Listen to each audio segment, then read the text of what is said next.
Anong mensahe ang kailangang marinig ng mga Sagittarius sa loob ng 2 weeks na 'to? Puwedeng nangyayari na 'to o mangyayari pa lang. Kung hindi man para sa inyo itong magiging reading, eh, di baka para sa someone na malapit sa inyo o sa someone na kakilala niyo mismo.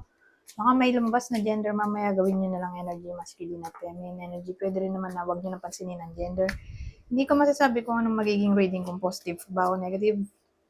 Depende sa kung anong mapi-pick up kong energy. Walang masama kung papanoorin ang Sun, Moon at Rising sign kasi baka alin man sa mga yon ay mag-resonate na sa sitwasyon nyo.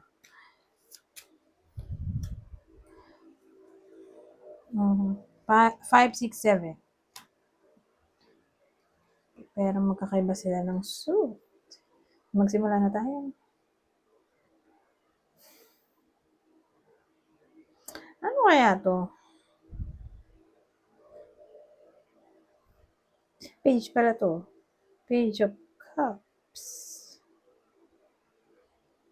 6 of Pentacles. 5 of Wands. 7 of Pentacles.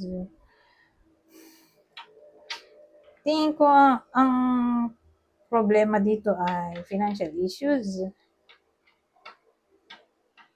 O pera, literal na pera, utang,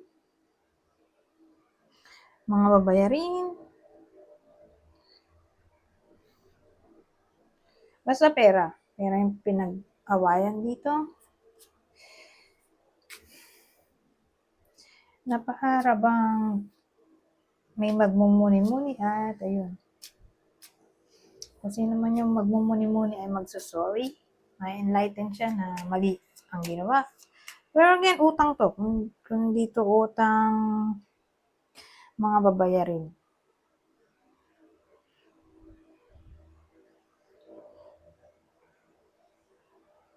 Ayun, basta babayarin. Na parang napaaway, hindi nabayaran, na-delay.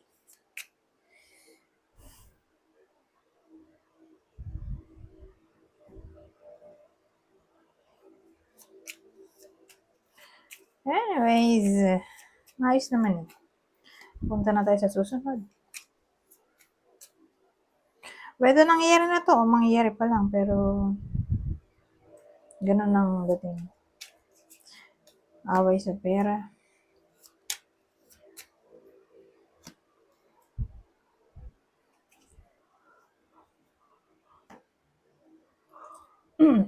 So dito double 4, di ba? 4 of Cups. Ano to? 8 of Swords. 4 of Pentacles. Hierophant. So ano to?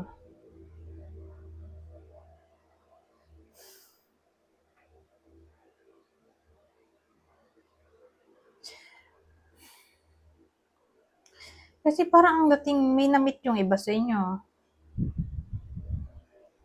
Kaya lang short-lived lang. Short-lived. So pag sinabing short-lived, sandali lang. Ano ba yan?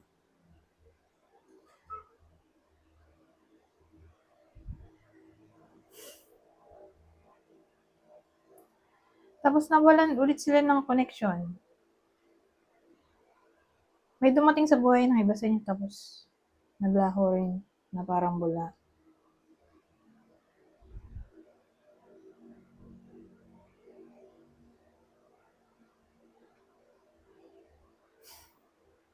Siguro ang possible reason ay religion, hindi compatible.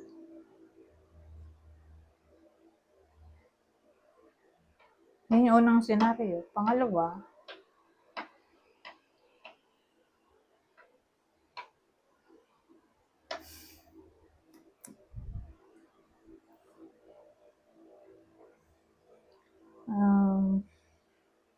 rejection na siguro to. Pero commitment to.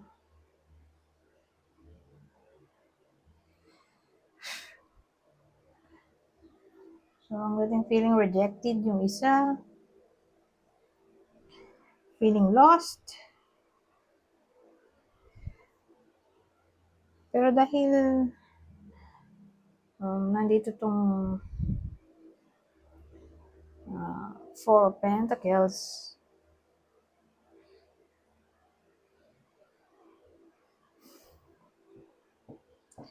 Ano to eh, hindi makalet go.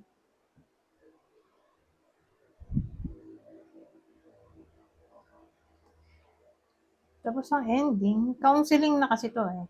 Ang Hierophant. So, who knows? Baka maayos pa.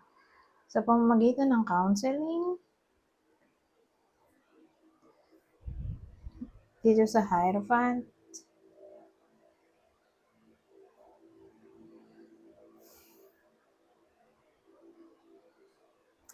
ganun eh.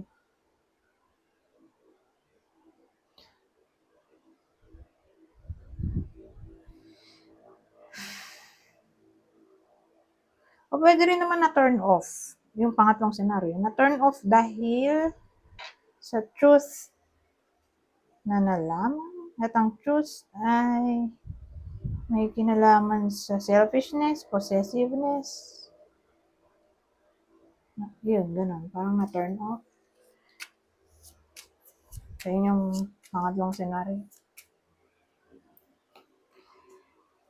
Dito naman, tingnan natin kung pwedeng mangyari sa 2 weeks na to. Kunin nyo lang yung info na sa tingin nyo ay fit sa sitwasyon nyo.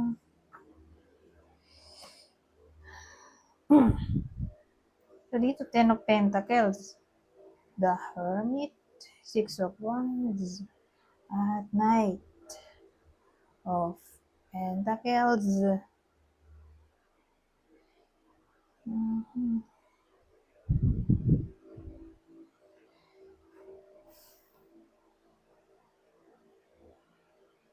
Pero ang gaganda ng mga ending, no?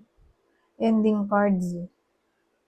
Ito, maganda rin eh. Kasi maganda naman tong dalawa. Kasi ang dating sa akin, may family member.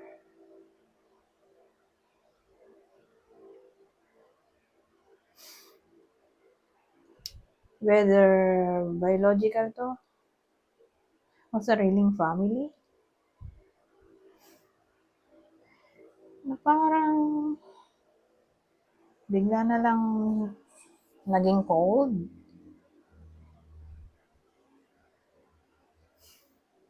For some reason. So, nandito itong 6 of Wands. Na parang binibigyan tayo ng clue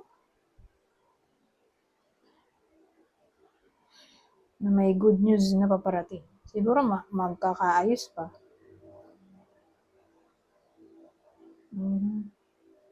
Kasi nandito naman tong Knight of Pentacles. So, ito ay card ng stability,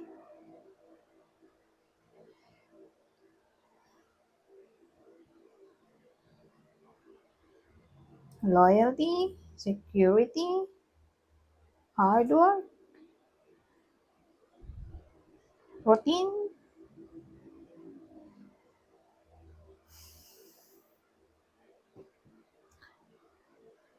So, ganun eh. Ibig sabihin,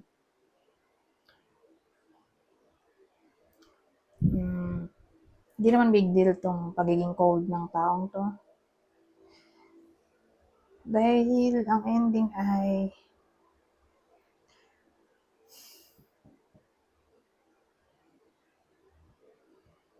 kakaayos pa naman eh. Hindi naman to nagbabadya ng separation.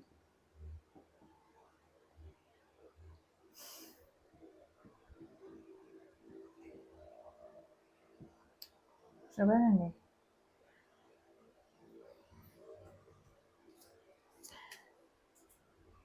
Siguro, may tendency din na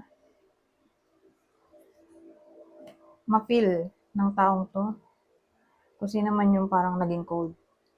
Na parang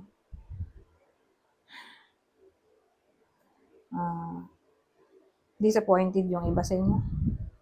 Kasi hindi kayo nag-uusap na parang magiging responsible siya na sabihin kung bakit siya gano'n, bakit siya biglang naging cold. Siguro dahil may problema siya.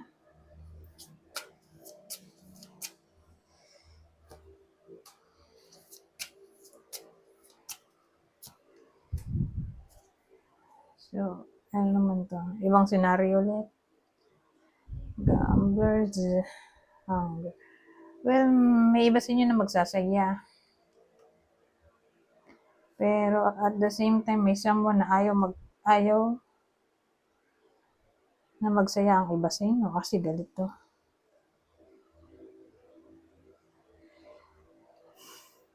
O siguro mabubwisit kasi maingay dahil nagsasaya nga. Maraming taong nagkukumpulan maingay. Kaya eto magagalit. May someone na magagalit. Maingay kasi.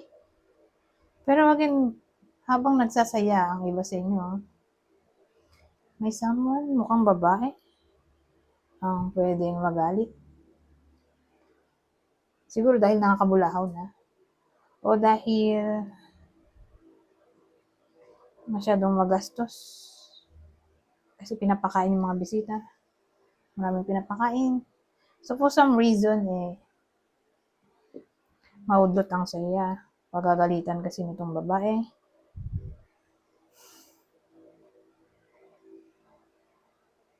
So, yun. So, ganun. Parang magsasaya kayo dito. May someone na maiinis.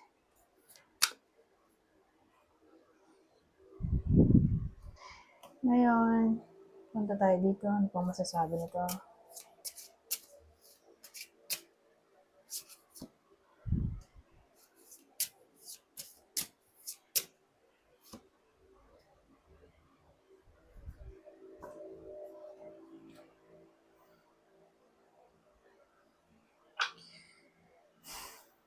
I-balance daw ang pag-trust. So, ibig sabihin, wag masyadong trusting. Wag masyadong magtiwala. Kailangan balance.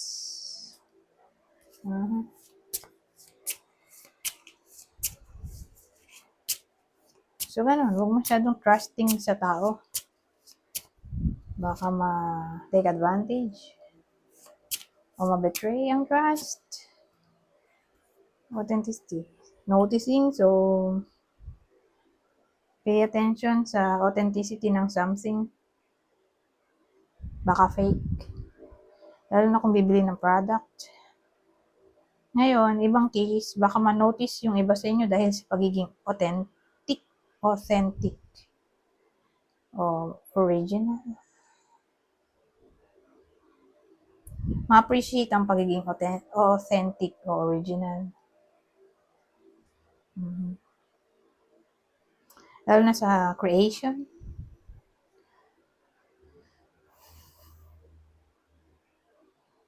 Anyways, hanggang dito na lang. Goodbye for now.